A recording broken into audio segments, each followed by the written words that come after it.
നോമ്പിന്റെ ആരോഗ്യപരമായ ഗുണങ്ങൾ നമ്മൾ പലപ്പോഴും ചർച്ച ചെയ്യാറുള്ളതാണ്.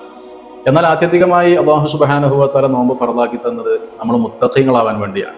ഹൃദയം ശുദ്ധീകരിക്കപ്പെട്ട് ആഖിറത്തിൽ വിജയിക്കാൻ വേണ്ടി ലഅല്ലക്കും തത്തഖൂൻ എന്നാണ് അല്ലാഹു സുബ്ഹാനഹു വ തആല സൂറത്തുൽ ബഖറയിലൂടെ പഠിപ്പിച്ചത്. എന്നാൽ ഒരുപാട് ആരോഗ്യ ഗുണങ്ങൾ ഈ ഒരു 30 ദിവസത്തെ നോമ്പനുഷ്ഠാനത്തിലൂടെ ഒരു മനുഷ്യന് ലഭിക്കും എന്നതിൽ യാതൊരു തർക്കവുമില്ല. അത് സയന്റിഫിക്കലി പ്രൂവ്ഡ് ആയിട്ടുള്ള ഒരു വിഷയമാണ്. അതിൽപ്പെട്ട ഒന്നാണ് ശരീരത്തിന്റെ കേടുവന്ന കോശങ്ങളെ ഈ കാലയളവിൽ ശരീരം തന്നെ നശിപ്പിക്കും എന്നത്. അതുകൊണ്ട് തന്നെ ക്യാൻസർ പോലെയുള്ള രോഗങ്ങളിൽ നിന്ന് ഒരു പരിധിവരെ ശരീരത്തെ സംരക്ഷിക്കാൻ നമുക്ക് കഴിയും. അതുപോലെ തന്നെ ഈ ഒരു 10-13 മണിക്കൂർ നമ്മൾ പട്ടിണി കിടക്കുന്നതുകൊണ്ട്, തീരെ ഭക്ഷണവും വെള്ളവും ഒന്നും കഴിക്കാത്തത് കൊണ്ട് നമ്മുടെ കുടലിന് ലഭിക്കുന്നത് മതിയായൊരു വിശ്രമമാണ്. അതുകൊണ്ട് തന്നെ കുടലിൽ വല്ല ടോക്സിൻസും വിഷാംശങ്ങളൊക്കെ ഉണ്ടെങ്കിൽ അതിനെ നീക്കം ചെയ്യാനും ഇല്ലാതെയാക്കാനൊക്കെ കുടലിന് വേണ്ട സമയം ഇവിടെ ലഭിക്കുന്നുണ്ട്. അതുപോലെ തന്നെ ഈ സമയത്ത് ഉൽപ്പാദിപ്പിക്കപ്പെടുന്ന, നമ്മുടെ ശരീരത്തിൽ ഉൽപ്പാദിപ്പിക്കപ്പെടുന്ന ഒരു പ്രോട്ടീനാണ് BDNF എന്ന് പറയുന്ന പ്രോട്ടീൻ.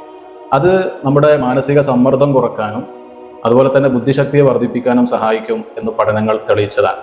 അതുപോലെ തന്നെ നമ്മുടെ ശരീരത്തിന് ആവശ്യമില്ലാത്ത LDL എന്ന് പറയുന്ന കൊളസ്ട്രോളിനെ കുറക്കുകയും HDL എന്ന് പറയുന്ന ശരീരത്തിന് ആവശ്യമുള്ള കൊളസ്ട്രോളിനെ നിലനിർത്തുകയും ചെയ്യും ഈ നോമ്പിലൂടെ എന്നും പഠനങ്ങൾ തെളിയിക്കുന്നത് കാണാൻ കഴിയും. അതുപോലെ തന്നെ നമ്മുടെ ശരീരം ഊർജത്തിന് വേണ്ടി ഗ്ലൂക്കോസ് അന്വേഷിക്കുമ്പോൾ മതിയായ അളവിൽ ശരീരത്തിൽ നിന്ന് ഗ്ലൂക്കോസ് ലഭിക്കാതിരിക്കുമ്പോൾ പിന്നെ ശരീരം എടുത്ത് ഉപയോഗിക്കുന്നത് ഫാറ്റാണ്. അതുകൊണ്ട് തന്നെ അമിതവണ്ണം കുറക്കാനും അതുപോലെ തന്നെ ഫാറ്റ് ലിവർ പോലെയുള്ള അസുഖങ്ങളിൽ നിന്ന് മുക്തി നേടാനും നമുക്ക് സാധിക്കും. അപ്പം ഇങ്ങനെ തുടങ്ങി ഒരുപാട് ആരോഗ്യ ഗുണങ്ങൾ നോമ്പിനുണ്ട് എന്ന് പറയുമ്പോൾ ഇതൊക്കെ 1400 വർഷങ്ങൾക്ക് മുമ്പ് ഖുർആൻ ഓതി മുത്തനബി സല്ലല്ലാഹു അലൈഹി വസല്ലം തങ്ങൾ വിശദീകരിച്ച് തന്നിട്ടുണ്ട്. സൂറത്തുൽ ബഖറയിൽ അല്ലാഹു സുബ്ഹാനഹു വ തആല പഠിപ്പിക്കുന്നത് കാണാം. 184-ാമത്തെ ആയത്തിൽ വഅൻ തസൂമു ഖൈറുൽ ലക്കും ഇൻ കുൻതും തഅലമൂൻ, നിങ്ങൾ കാര്യങ്ങൾ ഗ്രഹിക്കാൻ കഴിയുന്നവരാണെങ്കിൽ നോമ്പനുഷ്ഠിക്കുന്നതാണ് നിങ്ങൾക്ക് ഉത്തമം. അതുപോലെ തന്നെ മുത്തനബി സല്ലല്ലാഹു അലൈഹി വസല്ലം തങ്ങൾ പഠിപ്പിച്ചു. ഇമാം തബറാനി റഹ്മത്തുള്ളാഹി അലൈഹി റിപ്പോർട്ട് ചെയ്യുന്നത് കാണാം.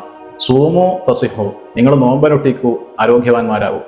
അപ്പോൾ ഈ രൂപത്തിൽ നോമ്പിന്റെ ആരോഗ്യപരമായ ഗുണങ്ങളൊക്കെ പഠിക്കുമ്പോഴാണ് ഈ ആയത്തിന്റെയും ഹദീസിന്റെ ഒക്കെ വ്യാപ്തി, ആഴം എത്രയുണ്ട് എന്ന് നമുക്ക് മനസ്സിലാക്കാൻ കഴിയാം.